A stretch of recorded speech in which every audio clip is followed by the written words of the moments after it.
Things y'all wanted to try to accomplish last year. Do you feel like y'all met most of those expectations? We are we're continuing to move in a really positive direction.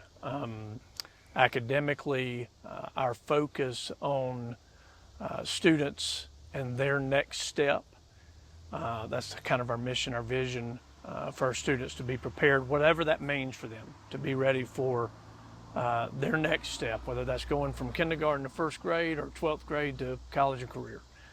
We want them ready, and we're so focused, and I really feel like our schools are relentless in their effort to preparing each individual child for what's next for them. So in terms of successes, you know, all of our schools are doing fantastic. 5 of our 6 schools last year were excellent on the school report card.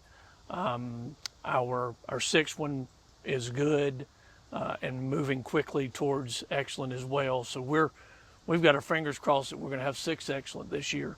In the state report cards, our graduation rate for the class of 25 will be the highest it's ever been. We've said that 3 years in a row now. That'll be over 92% is what we've calculated at this point. More importantly, maybe our college and career readiness scores were over 84%, which will put us probably in the top 10 in the state in college and career readiness. So we're pleased with our direction from K4, where we've got about 100 students in K4 now, which is more than we had 3 years ago, all the way up to our seniors, our graduates. And how many students y'all have coming into this year? We'll have a little over 3,000, 3,050, somewhere around in there. We actually went down less than 10 students last year in enrollment. Some of that was because of some work that we did internally with folks that weren't living here.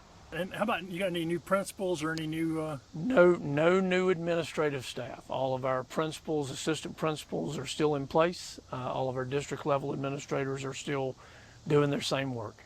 Does that make it a little easier to expedite the things you're doing? I think there's some continuity involved in that. The more that the leadership kind of stays the same. You know, we don't want to get stale in that. But there's some continuity that helps, and the focus is the same for everybody. So, you know, I'm really pleased about that. How about school upgrades? I know I've driven by the Mount Lebanon. That's the most visible one that I've seen. Right. So we've actually got projects at 6 sites this summer. One including the new high school, which will open in 26, 27. Yeah, let's back up to that then. Where is the new high school? So the new high school is right off Bosco Bell Road. Right behind the current high school. We anticipate being in there, you know, on schedule, 26, 27. We're really pleased with our progress there. They're well ahead of schedule, several months ahead of schedule, which is outstanding. But we're adding classrooms and some additional support space, cafeteria, gym at Mount Lebanon. We're adding some classrooms and cafeteria space at LaFrance. Both of those projects are supposed to be done by July 30th. So we are up against a deadline. And school starts when? School starts on August 5th. So we are up against a deadline with those things, and I'm being told over and over, we're going to be good. We're going to be good. So that's the thought. We won't be totally ready for our registrations, which occur next week. But you know, we feel good about where we are with those 2 projects. We also broke ground in May out at Townville, redoing their front loop area to get cars off of Highway 24. Worked really good with the county and DOT on that project, as well as we're expanding that cafeteria a little bit as well. So those are going on. We're doing work at the current high school, trying to get as much done this summer so we're not rushing to get it ready to be the new middle school, right? for it to be the new middle school. We will have, interestingly enough, 7 grades in our district that will be moving to a new school in 1 year, in one summer. So between 6th grade, 5th grade's moving to a new middle school, 6th grade moving to a new middle school, 7th grade moving to a new middle. It just kind of goes like that. So we've got 7 grades that are doing that. And then so the work that we're doing at the current high school is cosmetics. So we're doing floors, we're doing a lot of painting there right now. We'll have some other things that will get done over the next 12 months or so there. We have a big project to add some parking there that'll start in March, as well as we'll do some work around the entrance to the football stadium as well. Baseball and softball on the new campus. We've got new tennis courts. We intend to have tennis at Pendleton High School this fall. We'll see in the next couple of weeks whether or not we can make a team or not. And we'll have control of those facilities, those athletic facilities, beginning at the beginning of August. So we're pleased about that. You're seeing a greater demand for athletic? Yeah, we're seeing with our growth, we're seeing the need to potentially add additional sports. So tennis was the next area where there was some good interest in. So hopefully we can do that. You only need 7 or 8 players to make a full team. So we feel like we hope we're gonna get there. And I guess you've got a year now to communicate to parents on all these moves on where people are going to be moving. Yeah. The carpooling and the driving in. Yeah, all of that is going to be so good to have our middle and high school right there, kind of on a joint campus. Even with our design, we've even got an internal road where our buses don't have to get out, leave the middle school, what will be the middle school, go out on 187 and then get back on Bosco Bell to go into the high school. So we've got an internal way to do that to get between the two sites. So we're really, really pleased about that. We've got a lot of communicating to do over the next 12 months about what's next. We've got teacher assignments will be done really pretty soon in the fall. We've really only got 6th grade teachers moving to the middle school. So we're moving, man. We're doing it. How does the budget look for this year? Budget looks great. Our budget went up 6% over 24-25. We got back what we lost in state funding last year. So our really complicated formulas involved with the state budget. But we got our index of tax-paying ability went down a little bit. So that allowed us to get more from the state. We also get the least amount of revenue from the state of any district in our county, and I would dare say in the upstate, we get the least amount of state funding because of that index of tax-paying ability. We have a really good mixture of rooftops for houses and industry, and that kind of translates into that index being a little bit higher for us. How about the national budget cuts? Have y'all factored in how they're going to affect you yet, or? So the only place right now that we have seen what's been termed to us as pauses in not a cancellation but a postponement, I'll say, of funding getting to us, or in some federal programs, Title II, Title III. Title III is ESOL, Title IV, which is staff development and things of that nature. We use a lot of our title money to reduce class size. So we're unsure. We got that memo middle of last week, from the state saying, just start preparing just in case. So that's what we started to do. So you don't anticipate a great impact on special needs kids and things yet? No, we don't with special need and low income Title I. We don't anticipate an impact for next year. We're talking about this impact is a couple of $100,000 for us, which is an impact that we would have to figure out a way to pay for some things that we've committed to, especially like we've got a couple of teachers that are paid out of Title II, for instance. We would have to figure out a way to get that in our general fund if that inevitably is cut. Remind me again what Title II covers. Title II covers, just there's so many things that it does, but professional development, class size reduction. There's probably 20 things that it can cover.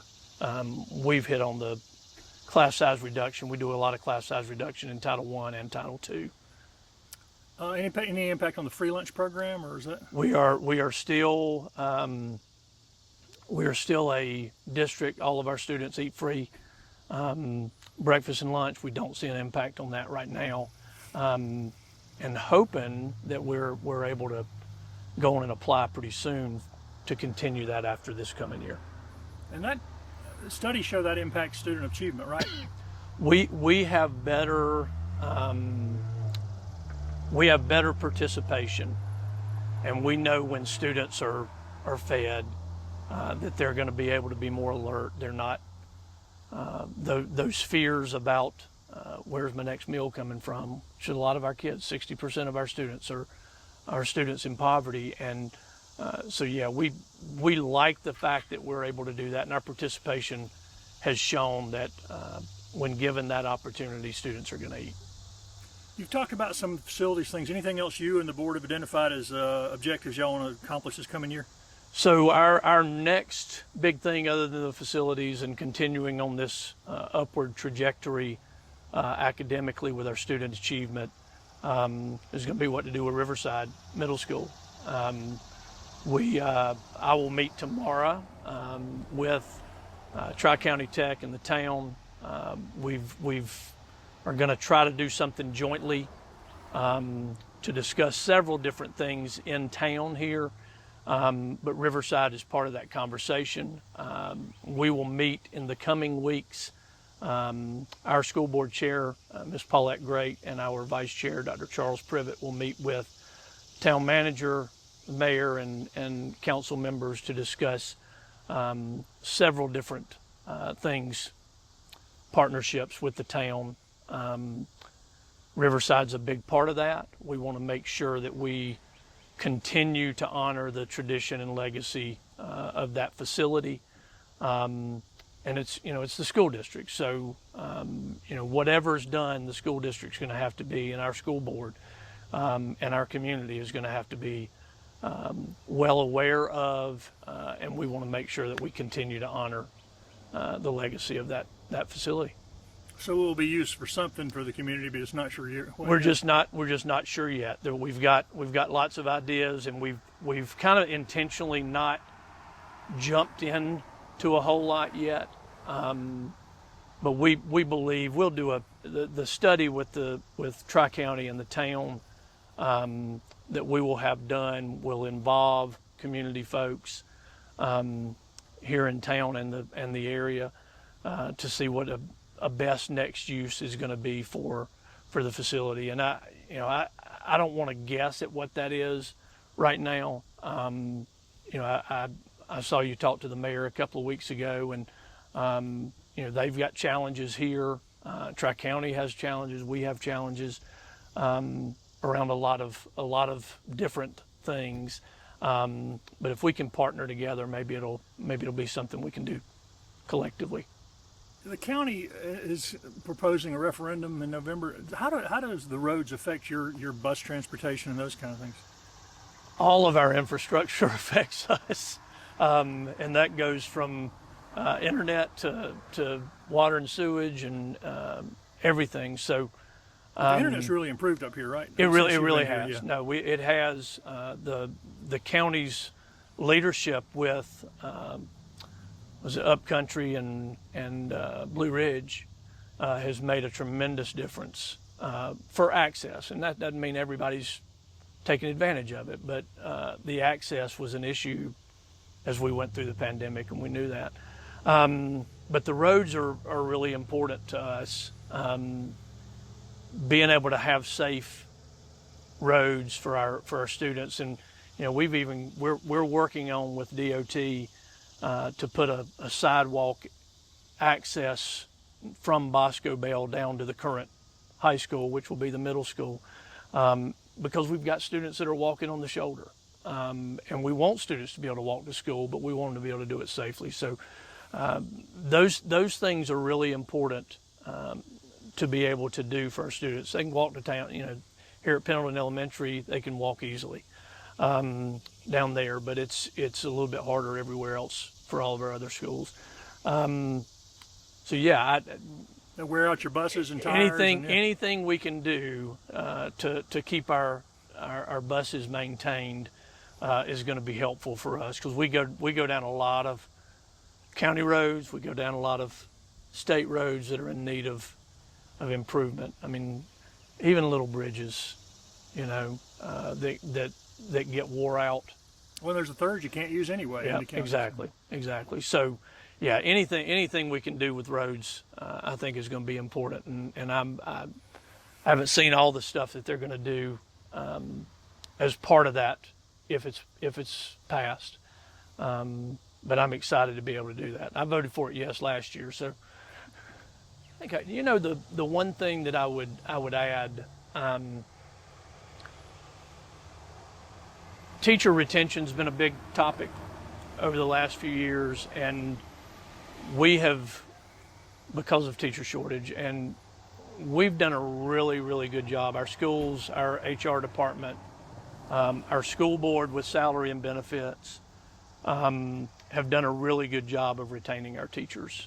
We're over 90% retention rate for the last 2 years, and that's a big deal, and that goes to that consistency in our schools. The more our teachers are with a principal in a building with a group of students, the continuity and consistency of that is gonna breed even more success. So we're really pleased with that. We're not having too difficult a time finding teachers.